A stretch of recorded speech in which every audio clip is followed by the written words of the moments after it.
500 years, not a single enemy dared to touch this kingdom. 500 years of undefeated power. Then one night, without warning, without reason, without any enemy at the gates, the dogs broke their chains, the cats dropped from the ceilings, the birds fell from the sky, the horses charged through the halls. Everything the kingdom had ever loved turned against it in a single hour. The king fought, his guards fought, none of it mattered. By sunrise, the most powerful kingdom in the world was a ruin. But the real question was never what happened. The real question was, who made it happen, and why did they leave the king alive?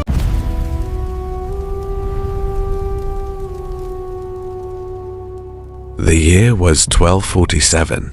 The kingdom of Elveria had stood for 5 centuries, proud and unbreakable, carved into the mountains like a scar the earth could not forget. Its armies had never been defeated. Its walls had never been breached. Its king sat on a throne of gold and believed, as powerful men always do, that nothing in this world could touch him. He was about to discover how completely wrong he was. It did not begin with an enemy at the gates. There was no warning, no declaration of war, no time to prepare. It began on the coldest night of the year, deep inside the royal stables, with a sound that stopped every guard in the palace instantly. Not a scream, not a battle cry, something worse. A sound that existed in the space between a growl and a howl, ancient and wrong and impossible. A sound that the human brain recognized as dangerous before the ears had even finished hearing it. Then silence. By the time the first soldier reached the stables, the king's hunting hounds were already through the gates. Their bodies were rotting from the inside. Flesh hung from their bones in dark strips. Their eyes were completely white, but they were running faster than arrows fly. The guards who tried to stop them lasted seconds. By midnight, the infection had spread to every creature inside the palace walls. The cats that had slept in the laps of the queen's ladies dropped silently from high ledges onto the necks of fleeing servants, their small bodies suddenly carrying a strength that made no sense. Birds fell from the sky like stones and bit everything they landed on. The horses charged through the grand corridors, crushing anyone in their path, carrying riders who no longer had any need for reins, or eyes, or hearts that beat with anything resembling mercy.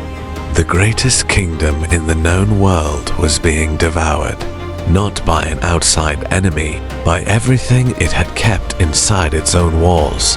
King Uther had survived 30 years of rule and 12 wars. He had never lost a battle. He had never shown fear to anyone in his life.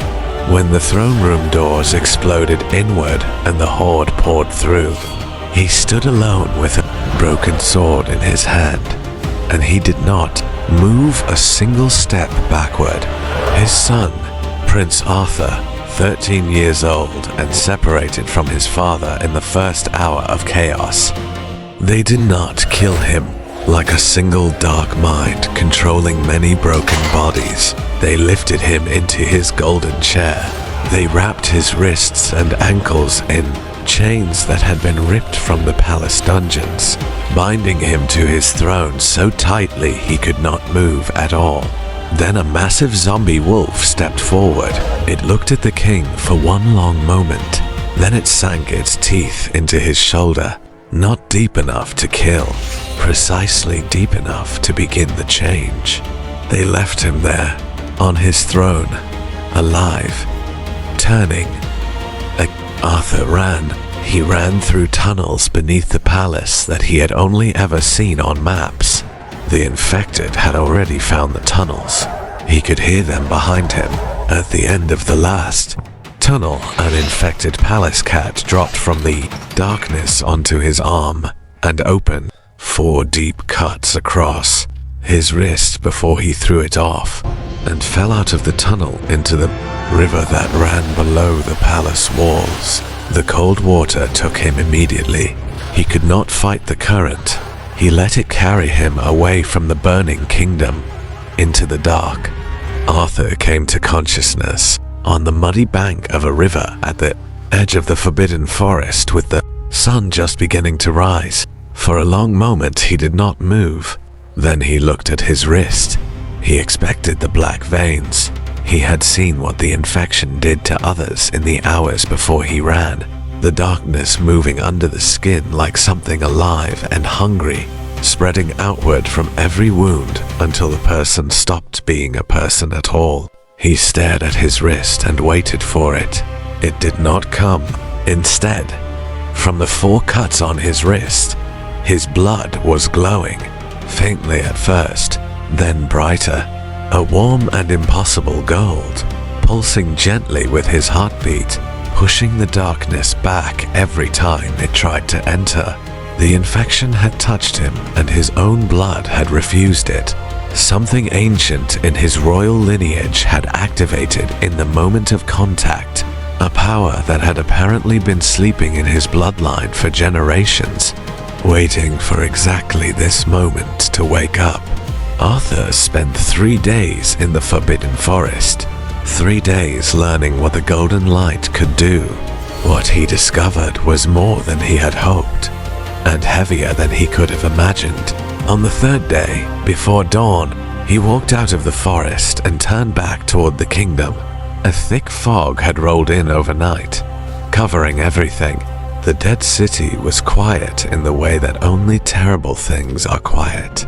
He reached the main palace gates and raised his family's ancient sword, the one his father had given him, and he drove it into the gates with every ounce of strength he had. The golden light in his veins blazed outward through the blade. The gates did not just open, they shattered. The explosion of golden light that followed rolled across the courtyard like a wave of rising sun, and everywhere it touched, the darkness retreated. They came at him in thousands. Every zombie creature that had survived inside the palace walls, every infected animal, every turned human, all of them moving toward the single point of golden light walking through their darkness. Arthur did not run. He walked forward. He swung his sword in wide arcs, and wherever the golden light struck, something extraordinary happened. The rotting flesh dissolved. Arthur pushed through all of it and entered the throne room. His father was still there, still chained, but the change had progressed in 3 days. King Uther had turned almost completely. His eyes were white, his skin had darkened. He roared when his son entered and pulled against his chains with strength that bent the iron. Arthur walked toward him anyway. He was crying. He did not stop walking. He raised his sword and brought it down on the chains in a single strike. The iron split apart. His father lunged. Arthur caught him with both hands and pressed his glowing palm directly over his father's heart and held it there. The golden light poured inward. King Uther screamed, a sound that shook the stones of the throne room. And then the darkness came out of him like smoke leaving a burning building, rising from his skin in black curling streams that the light dissolved before they could spread. And then the king went still, his eyes closed. Arthur held him up. Then his father's eyes opened. Again, dark, human, aware. He looked at his son for a long moment. Then he said one word, Arthur. The citizens who had been healed gathered outside the palace. The animals that had been restored moved through the crowd gently, finding their owners, pressing close. King Uther walked out of his palace, leaning on his son's shoulder. He looked at what remained of his kingdom. Then he turned to Arthur and took the crown from his own head and placed it on his son's. He said nothing, He did not need to. The kingdom of Elveria did not fall that day. It changed, and the empire that rose from those ashes was built not on the power of chains and iron, but on the memory of a boy who walked into darkness carrying his own light. This was the Untold realm. Subscribe now, because next week, another story begins, and it is darker than anything that came before.